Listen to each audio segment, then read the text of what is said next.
الحمد للہ رب العالمین، الصلاة والسلام علی اشرف الانبیاء والمرسلین، خاتم النبیین رحمت للعالمین، ابی القاسم محمد صلی اللہم صلی علی محمد وآل محمد۔ الصلاة والسلام علی اہل بیتہ الطیبین الطاہرین المعصومین المظلومین، ولعنت اللہ علی اعدائہم اجمعین۔ اما بعد فقد قال اللہ سبحانہ وتعالی فی محکم الکتابہ الکریم وقولہ الحق، بسم اللہ الرحمن الرحیم۔ الرحمن علم القرآن خلق الانسان علمہ البیان۔ صلوات اللہم صلی علی کرم ہے پروردگار کا، عالمین کا پالنے والا، جو ہر لمحہ ہم پر اپنی نعمتوں کے دروازے کو وا کیے ہوئے ہیں۔ انسان اس کی ذات کا ادراک نہیں کر سکتا، مگر یہ کہ چونکہ وہ لائق عبادت ہے اور اس کو لائق عبادت جان کر ہی عبادت کرنے والے کی عبادت اس کی بارگاہ میں قبول ہے۔ عادتاً عبادت کرنے والے کی عبادت قبول نہیں ہوتی، اسے لائق عبادت جان کر عبادت کرنے والے کی عبادت قبول ہوتی ہے۔ لائق عبادت جاننا کیسے ہے؟ تو ایک ہی ذریعہ ہے، چونکہ ذات ذہنوں تک نہیں آ سکتی، اذہان ادراک نہیں کر سکتے معبود کی ذات کا۔ ایک ہی ذریعہ اس کی معرفت، اس کے صفات کے ذریعے، اس کے اسماء حسنہ کے ذریعے، قرآن مجید کے ذریعے، کلام الہی کے ذریعے، یا پھر معصومین کے افعال و کردار کے ذریعے خداوند عالم کی معرفت حاصل کی جائے، اس کے صفات کو سمجھا جائے، تاکہ ہمیں سمجھ آئے کہ ہم کس کی عبادت کر رہے ہیں، کون ہے وہ پالنے والا جس کی حمد کائنات کا ذرہ ذرہ کر رہا ہے۔ شکر ہے اس کا، جتنا ادا کرے کم ہے، کہ اس نے عظیم ترین نعمتوں سے ہم کو نوازا ہے۔ اور پھر کہ اس نے اعلان کیا، چونکہ وہ رحمان ہے۔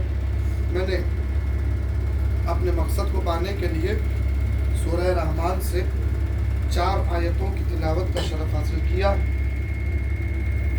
پہلی آیت اعلان ہوا الرحمن، اس کی صفت بیان ہو رہی ہے کہ وہ کیا ہے؟ رحمان ہے۔ آپ کو یاد ہوگا کہ ہم نے رحمان اور رحیم دونوں لفظ پہ گفتگو مختصر کی تھی، اور رحمان کی وہ صفت جو معصوم نے بتائی وہ ہم نے پیش کی تھی۔ من جملہ سمٹ کے کہہ دوں کہ رحمان وہ کہ جو اپنی مخلوقات کی پرورش کر رہا ہے، جو اپنی مخلوقات کو رزق عطا کر رہا ہے، ہر قسم کا رزق عطا کر رہا ہے۔ وہ یہ نہیں دیکھ رہا ہے کہ کون سر جھکاتا ہے کہ کون سر نہیں جھکاتا ہے، وہ یہ نہیں دیکھتا ہے کہ کون عبادت کر رہا ہے یا نہیں کرتا، وہ یہ نہیں دیکھتا ہے کہ کون اس کی توحید کو مان رہا ہے یا کون نہیں مان رہا، بلکہ چونکہ خالق ہے، وہ رحمان ہے، تو اس کا عدل یہ ہے کہ رحمانیت کا تقاضا یہ ہے کہ اپنی تمام مخلوقات پر رزق کے دروازے کھولا ہوا۔ یہ رحمان اعلان ہو رہا ہے الرحمن۔ اس کے بعد علم القرآن، اس نے، اسی رحمان نے قرآن کا علم دیا۔ اس رحمان نے کیا کیا؟ قرآن کا علم دیا، قرآن سکھایا، علم قرآن عطا کیا۔ کے بعد بیان ہوا خلق الانسان، اور اسی رحمان نے انسان کو خلق کیا.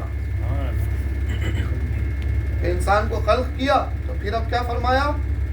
علمہ البیان. بھائی کیا کہنے، واہ واہ واہ واہ. اسی رحمان نے بولنا سکھایا، بیان کا علم دیا، بیان کی طاقت عطا کی، گویائی عطا کی، سخنوری عطا کی، زبان عطا کی.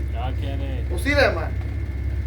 دیکھیں ہم جیسے اگر کم علم لوگ غور کریں تو ایک سوال ہے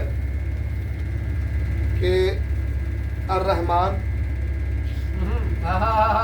علم القرآن خلق الانسان علمہ البیان، تو یہ جو ترتیب نظر آ رہی ہے یہ ترتیب تھوڑی سی عجیب ہے. ہم جیسے کم عقلوں کو اگر غور کرنے پہ سمجھ آ جائے کہ یہ ترتیب ہم غلط نہیں کہہ سکتے چونکہ قرآن ہے، مگر چونکہ یہ ترتیب ہمارے سمجھ نہیں آ رہی ہے. ترتیب تو یہ ہونی چاہیے تھی ہماری عقل کے اعتبار سے، الرحمن خلق الانسان علم القرآن علمہ البیان. وہ رحمان کہ جس نے انسان کو خلق کیا، قرآن کا علم دیا اور بولنا سکھایا. نہیں، پروردگار نے ایسی ترتیب نہیں رکھی. پروردگار نے ترتیب رکھی رحمان علم القرآن، قرآن کا علم دیا، خلق الانسان، انسان کو خلق کیا اور پھر بولنا سکھایا. معلوم ہوا انسان کو خلق کرنے سے پہلے قرآن کا علم دے رہا ہے. یعنی انسان سے پہلے کوئی ہے کہ جسے قرآن کا علم دیا جا رہا ہے.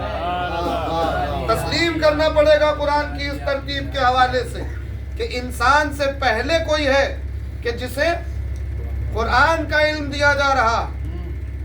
اس کے بعد اعلان ہوا انسان کو خلق کیا ہم نے قرآن کا علم دیا، اب انسان کو خلق کیا. یعنی قرآن کا علم دیا، اشارہ ہو گیا کہ کوئی تو ہے کہ جسے قرآن کا علم دیا، جو صرف ظاہری انسان نظر آئے گا اگر آئے گا تو، مگر وہ انسان نہیں ہوگا. وہ انسان سے پرے ہے کہ جسے قرآن کا علم دیا جا رہا. بعد میں انسان خلق ہوا، بولنا سکھایا. ہاں قرآن، اب قرآن شہر علم باب علم سے بات کر رہا. تو اب قرآن کی باری آئی تو کہا قرآن ایسے ہی سنائی جیسے میں ادا کرتا. سلوات پڑھے محمد.